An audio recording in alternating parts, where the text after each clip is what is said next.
اور باہر دھماکے سے ہونے لگے۔ گھبرا کر اٹھی اور کیسٹ پلیئر بھی اب تک آن تھا۔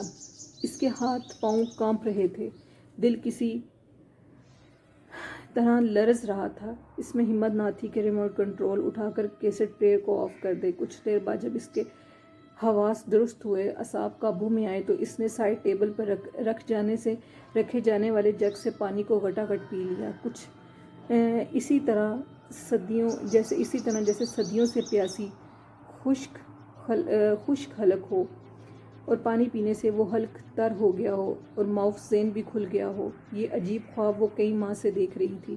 شروع میں یہ خواب مہینے 2 مہینے کے بعد نظر آتا تھا، پھر دھیرے دھیرے وقفہ کم ہونے لگا، ہفتہ 10 دن کے بعد اب روز ہی یہ خواب نظر آنے لگا، مگر پچھلے 5 روز سے وہ اسے مسلسل دیکھ رہی تھی۔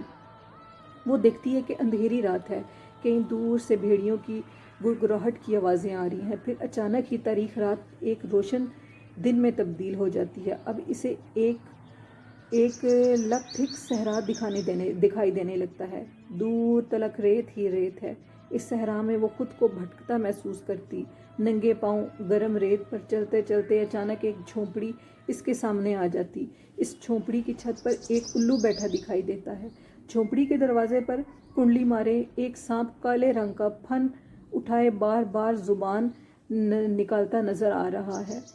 اس عجیب و غریب منظر کو دیکھ کر دوڑ کر بھاگنے لگی تو پیچھے سے آواز آئی، ڈرو مت، آؤ جھونپڑی کے اندر آ جاؤ۔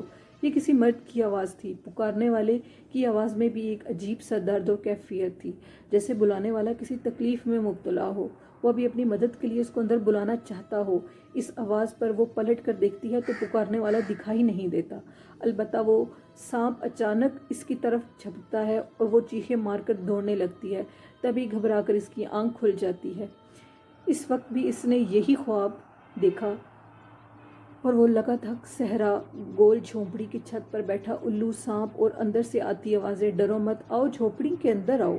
اس نے اپنے دماغ پر بہت زور ڈالا تھا کہ وہ آواز کس کی ہے، وہ آواز پہچان جائے، لیکن وہ پہچان نہ سکی تھی۔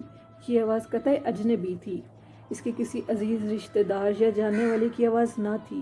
وہ ایک نہ ڈر لڑکی تھی، لیکن اس خواب نے اس کو جرأت مندی میں دراڑیں ڈالنی شروع کر دی تھی۔ اب وہ سوچنے لگی کہ کل سے وہ نیچے سوئے گی یا پھر اپنے ساتھ کمرے میں کسی کو لے آئے گی، لیکن اس کی خالہ زاد فرزانہ جو کہ اوپر نہیں آ سکتی تھی، وہ گٹھیا کی مریض تھی، سیڑھیاں چڑھنا اس کے بس کی بات نہیں تھی کہ وہ اندر کمرے میں جا کر سو جائے۔ اب اس کے پاس یہی حل تھا۔ ابھی تک اس نے یہ خواب کسی کو نہیں بتایا تھا اور اب اس میں ہمت بھی نہیں تھی کہ وہ اس خواب کو کسی کو بتائے، لیکن اب اس نے طے کر لیا تھا کہ وہ صبح اٹھتے ہی خالہ فرزانہ کو اپنا یہ خواب ضرور سنائے گی۔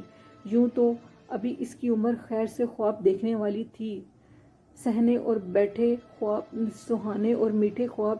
اس عمر میں لڑکیاں ایسے پرسرار اور خوف زدہ کرنے والے خواب کہاں دیکھتی ہیں؟ انہیں تو ہر طرف گھوڑے پر سوار ایک خوبرو شہزادہ نظر آتا ہے۔ وہ اپنی پسند کے مطابق اپنے آئیڈیل کے خواب دیکھتی ہیں۔ وہ کون ہوگا، کہاں سے آئے گا، کب آئے گا؟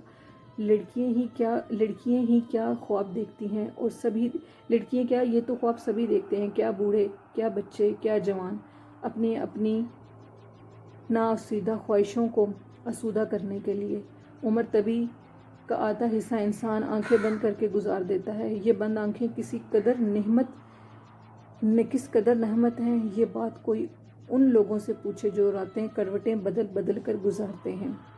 نیند اور خواب تو ان کے اوپر والے کا تحفہ ہے۔ اگر انسان سے اس کی نیند، اس کے خواب چھین لیے جائیں تو یہ زندگی جہنم بن جائے، کیسی عذابناک ہو جائے۔ یہ خواب غریب کو امیر بناتے ہیں، کمواروں کو شادی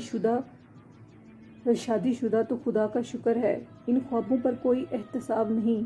انسان کیسے خواب دیکھتا ہے؟ اگر یہ خواب قابل تعریف ہو جائیں تو کیسے معصوم کیسی سزائیں پاتے ہیں۔ اور لسنرز، آج ہم نے آپ کے ساتھ یہ کہانی شیئر کی ہے، اور اب اس کے نیکسٹ ایپیسوڈ ہم آپ کے ساتھ کل شیئر کریں گے۔ آئی ہوپ آپ کو یہ سٹوری ضرور پسند آئے گی۔ ہمارے چینل کو سبسکرائب بھی کریں اور اس کہانی کو لائک بھی کریں اور شیئر بھی کریں، اور بتائیے گا کہ یہ کہانی آپ کو کیسی لگی اور یہ آگے کنٹینیو کرنی چاہیے یا نہیں۔ بہت شکریہ لسنر، اپنا بہت سا خیال رکھیے گا۔ اسی کے ساتھ اپنی ہوسٹ نیلم کو اجازت دیجیے۔ اللہ حافظ، اللہ نگہبان۔